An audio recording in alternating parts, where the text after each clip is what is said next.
السلام عليكم، كي دايرين؟ لاباس عليكم؟ كنتمنى تكونوا بخير واحوالكم طيبه. مرحبا بكم معايا في القناه، فيديو جديد ووصفه جديده.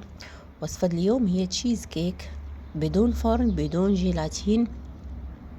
وصفه اللي بارده ومنعشه كنحتاجو في هذه الايام المفرطه اللي كنعيشوها ديال الحراره اننا نقدموا هكا وصفات اللي كتكون بارده. كنتمنى ان هذا الفيديو يعجبكم. الى عجبكم الفيديو ما تنسوش انكم ديروا لايك وتشتركوا في القناه بالنسبه اللي مازال ما مشتركينش، وتفعلوا الجرس باش يوصلكم جديد القناه. اذا خليكم مع الوصفه ومع المقادير، تابعوا الوصفه من الاول للاخير باش تستافدوا، يعني المراحل ديالها كلها مهمه، وكنتمنى لكم فرجه ممتعه. اذا بالنسبه لوصفه اليوم، هي وصفه يعني سهله، ما فيهاش مقادير، حتى المقادير ما فيهاش مقادير اللي هي كثيره بزاف.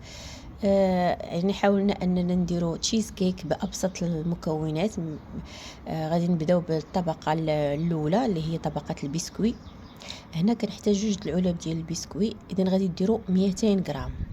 اذا 200 غرام ديال البسكوي، اي بسكوي متوفر عندكم، راه كتقراو العلبه. مثلا الا شريتو دوك العلب الصغار كتشوفوا شحال فيها من غرام، وكتشوفوا شحال من علبه غادي تشريو باش تجمعوا 200 غرام.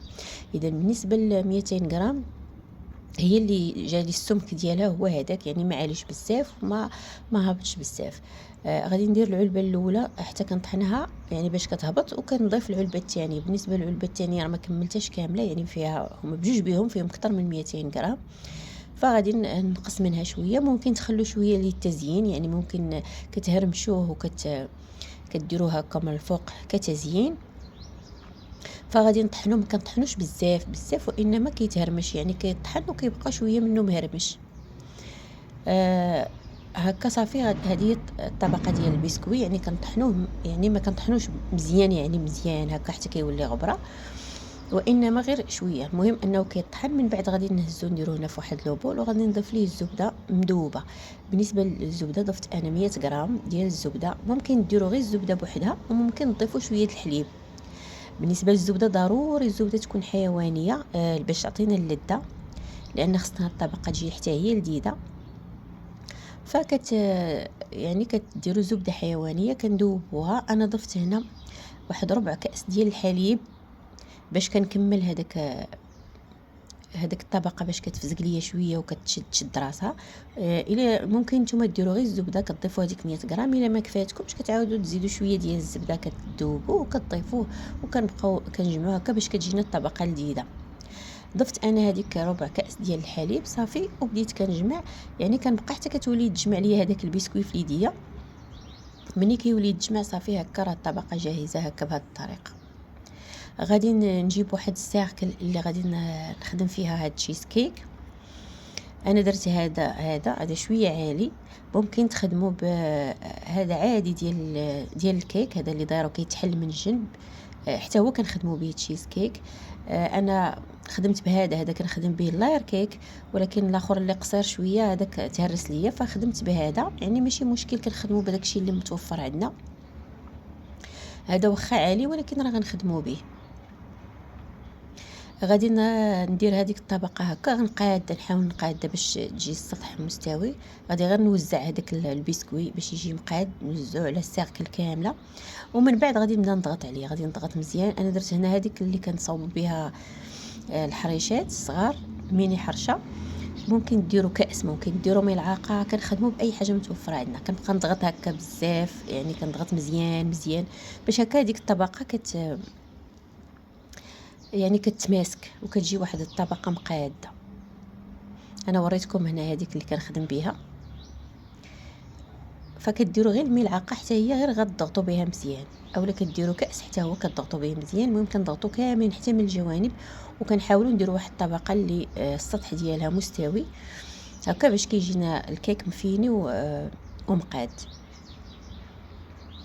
صافي. من بعد هنا ملي كنبقى كنضغط عليها حتى كتقاد هذاك السطح ديالها، غادي ندخلها الثلاجه باش تماسك مزيان. انا راه فرشت لها واحد الورق ديال الزبده من التحت باش هكا ملي كنبين هزها كتهز ليا، يعني من نحيدها من هذاك الطبق نديرها فوق الطبق ديال التقديم كتهز ليا. هنا عندي واحد نصف لتر ديال الحليب، ضفت ليه واحد الكيس ديال الفلون. انا درت هنا فلون بنكهه الفاني، ممكن ديروا فلون بدون نكهه. ضفت ليه هنا واحد 3 ديال الملاعق ديال النشا. بالنسبه الا كان عندكم ملعقه كبيره راه غتضيفوا غير 2 ملاعق يكونوا عامرين مزيان. انا هنا ملاعق متوسطه ضفت 3 ديال الملاعق ديال النشا و2 ديال الملاعق ديال السكر. وغادي نخلي لكم المقادير في صندوق الوصف كالعاده. غادي نحرك مزيان هاد المكونات. اذا نصف لتر ديال الحليب، كيس ديال الفلون، و 3 ملاعق ديال النشا وملعقتان ديال السكر. غنحركهم مزيان وهما باردين. من بعد غادي نديرهم فوق النار مع التحريك المستمر. ديما في النشا راه كنبقاو نحركوها فوق النار حتى كيتقلى، ما كنخلوش يتقل بزاف لان باقي غنضيفوا ليه مكونات. هذا هو القوام ديالو، شفتوه حتى كيتقل. كنحيدو من فوق النار وكنضيف ليه هنا واحد العلبه ديال الجبن، لان عندنا تشيز كيك ضروري كنديروا الجبن. انا درت هنا علبه ديال الجبلي، وضفت ايضا 2 ديال العلب ديال هاد دانيت اللي كيكون كريمي ديال الجبن، ايضا كريمي. هذا باش كيعطينا اللذه. ممكن ديروا 2 علب ديال الجبلي، اولا ممكن ديروا الماسكاربون. الماسكاربون صراحه كيجي لذيذ بزاف وكيجي رائع، لانه هو في الاصل اللي كنصاوبوا به تشيز كيك. وحنا كنحاولوا نبسطوا المكونات، يعني كنديروا مكونات اللي شويه الماسكاربون شويه غالي، فكنديروا هذا تا هو كيجي لذيذ، ولكن الماسكاربون يعني صراحه كيجي ألذ. فدرت هنا 2 العلب ديال هاد الياغورت الكريمي، ودرت ايضا علبه ديال الجبلي. صافي وغادي نحرك مكونات جيدا، نحركهم مزيان حتى كيذوبوا مع بعضياتهم، يعني ما كيبقاش كيولي خليط منسجم، ما كيبقاوش هذوك التكتلات او الحبيبات ديال الجبن. يعني كنخلط بالفوي مزيان مزيان حتى كيبان ليا الخليط صافي راه انسجم. هكا بهذه الطريقه كنبقى نخلطو حتى يعني كيتخلط ليا مزيان. صافي من بعد ملي كنخلطو مزيان، اذا هذا الخليط راه هو سخون دابا، غادي نغطيه وغادي ندخلو للثلاجه وغنخليه حتى يبرد تماما. يعني ضروري ما كيبرد، لان غادي نخلطوه مع الكريمه فخصنا يكون عندنا بارد.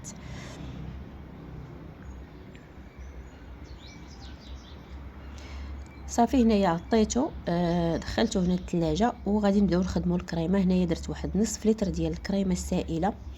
الا كان عندكم كريمه مثلا هولالا او لا اي كريمه حلوه فغادي تطربوها، ما غتضيفوش لها السكر. كانت عندكم كريمه اللي هي مسوسه ديال العبار او لا شي كريمه مثلا مسوسه، فغتضيفوا واحد 2 ملاعق ديال السكر لنصف لتر ديال الكريمه. انا استخدمت هنا نصف لتر. غادي ناخذ الطراب الكهربائي. الكريمه خصها تكون بارده باش دغيا تطلع لينا. غادي ناخذ الطراب الكهربائي ونطربوها جيدا، فكنطربوها مزيان مزيان هكا حتى كتشد راسها. من بعد عاد غادي نضيف لها الخليط الاول اللي خليناه حتى كيبرد في الثلاجه. بالنسبه للكريمه حتى هي كتبقى على حساب المتوفر. غالبا انا كنستخدم هولالا كتجي لذيذه. هادو الكريمه النباتيه ممكن اللي كريمه حيوانيه راه كتجي ألذ، ولكن كتبقى حتى هي راه طالعه شويه في الثمن، فكنحاولوا نقتصدوا. حتى هولالا راه كتجي لذيذه، يعني واخا هي نباتيه كتجي لذيذه. غادي نضيف الخليط الاول اللي درتو في الثلاجه برد. من بعد ما برد غنضيفوا لهذيك الكريمه بعد ما طلعتها، وغادي نخلط. هنا ما غاديش نخلط بزاف، غير شويه حتى كينسجموا ليا هذيك الكريمه الاولى مع الثانيه. صافي حتى كينسجموا ليا مزيان، كيولي منسجمين، ما كيبقاش الفرق. وكنجيب هذاك الطبقه الاولى ديال البسكوي اللي بردات. بعد ما بردات وتماسكات كنضيف ليها هذا الخليط. صافي كنضيفوه هكا وغنضيفوه يعني كامل.